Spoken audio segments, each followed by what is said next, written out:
प्रश्न है तीन धन पूर्णांक ए बी सी इस प्रकार है। पूर्णांक कितने हैं? तीन है, ए बी और सी, है ना। और इनका औसत दे रखा है 35। अब और a equal to less than B equal to less than C है। यदि माध्य का a प्लस 18 हो तो c का न्यूनतम संभावित मान ज्ञात कीजिए। ठीक है, अब इनका औसत दे रखा है तो औसत तो है तो इनका योग निकाल सकते हैं तीनों पूर्णांकों का। a प्लस बी प्लस सी बराबर क्या होगा?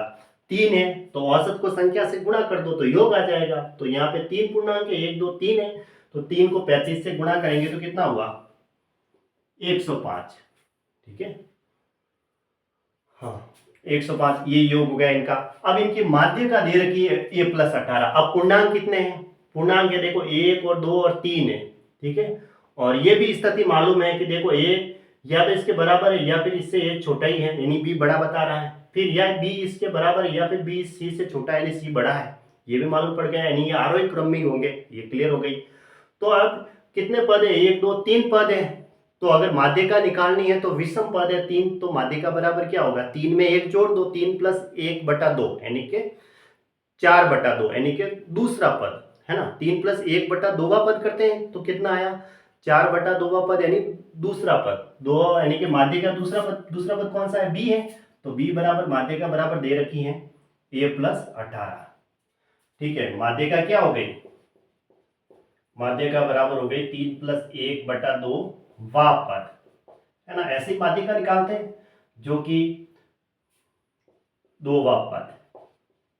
ठीक है, यानी कि कितना दे रखा? b, और ये माध्यिका हमें दे रखी थी a प्लस 18, तो b की वैल्यू a प्लस 18 के बराबर हो गई। अब हमें c का न्यूनतम संभावित मान ज्ञात करना है। तो b की वैल्यू भले आप यहां पुट कर सकते हैं, है ना। तो कितना आएगा? a प्लस 18 प्लस सी बराबर 105। इस 18 को उधर भेज दो, ये और ये तो हो गए 2a प्लस सी, हाँ ये उधर गया तो 7 और 9 में से 1 गया तो 8, यानी 87। 2a प्लस सी बराबर 87 आ गया। अब हमें तो c का न्यूनतम संभावित मान बताना है, c यहाँ मिलेगा। तो देखो b की वैल्यू भी दे रखी है, तो b equal to less than क्या दे रखा है? एक स्थिति दे रखी है c के बराबर, यानी कि जो c की वैल्यू या तो b के बराबर होगी या फिर b से बड़ी ही होगी। ठीक है, ये क्लियरिटी हमें दे रखी है, क्योंकि इसको बाण लग रहा है तो इसका मतलब b छोटा होगा। नीचे वाला क्या है? बराबर है। या तो ये दोनों बराबर होंगे या फिर c की जो वैल्यू होगी या तो बराबर होगी b के, या फिर क्या स्थिति होगी?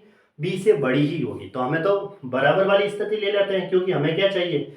न्यूनतम मान चाहिए, है ना। कम से कम मान कितना होगा तो वो देखना है। तो b की वैल्यू देखो दे रखी है a प्लस 18 के बराबर, है ना। बराबर वाली स्थिति लेंगे a प्लस 18। ठीक है, और अपग्रेड में जा सकते हैं। तो c की वैल्यू क्या दे रखी है? हाँ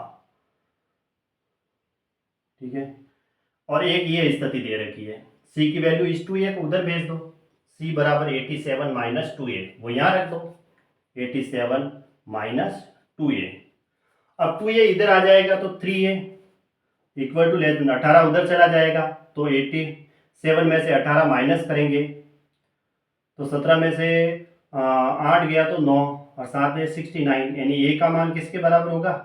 a का मान 23 के बराबर, है ना। a का मान कहने का मतलब हमें c का मान बताना है। अब c की न्यूनतम वैल्यू क्या होगी? देखो c की न्यूनतम वैल्यू इसमें से क्या दिख रही है? अगर मैं a की जगह मान लो सपोज 1 रखता हूं तो 87 में से 2 गया तो 85 आया। अगर मैं 2 रखता हूं तो कितना आया? 2 दूनी 4, 87 में से 4 गया तो 83 आया। तो हमें कम से कम वैल्यू प्राप्त करने के लिए a की सबसे ज्यादा वैल्यू रखनी होगी। अगर हम यहाँ a की जगह 0 रखते हैं तो 87 ही आता है, 1 रखते हैं तो 85 आता है, 2 रखते हैं तो 83 आता है। यानी a की जितनी ज्यादा वैल्यू रखी जाएगी, है ना, ज्यादा से ज्यादा जितनी a की वैल्यू रखी जाएगी उतनी हमें c की वैल्यू कम से कम मिलेगी। तो a की ज्यादा वैल्यू रखनी पड़ेगी। तो अब ये क्या कह रहा है कि a का मान या तो 23 के बराबर है या फिर 23 से छोटा है। तो हमें तो ज्यादा से ज्यादा रखना है, यानी कि 23 से छोटा क्यों रखेंगे, फिर 23 ही रखेंगे। तो यहाँ 23 पुट कर देते हैं, यानी कि c न्यूनतम, तो a की जो वैल्यू होगी वो 23 रख दो। ठीक है, 12 रख दो। c बराबर 87 माइनस 2 गुणा 23, यानी कि 23 दूना 46, तो c बराबर 81 माइनस 46, तो कितना आया? 41। c की जो न्यूनतम मान आ गई वो 41 आ गई। ये इसका आंसर हो गया, यानी कि 41 इसका राइट आंसर है।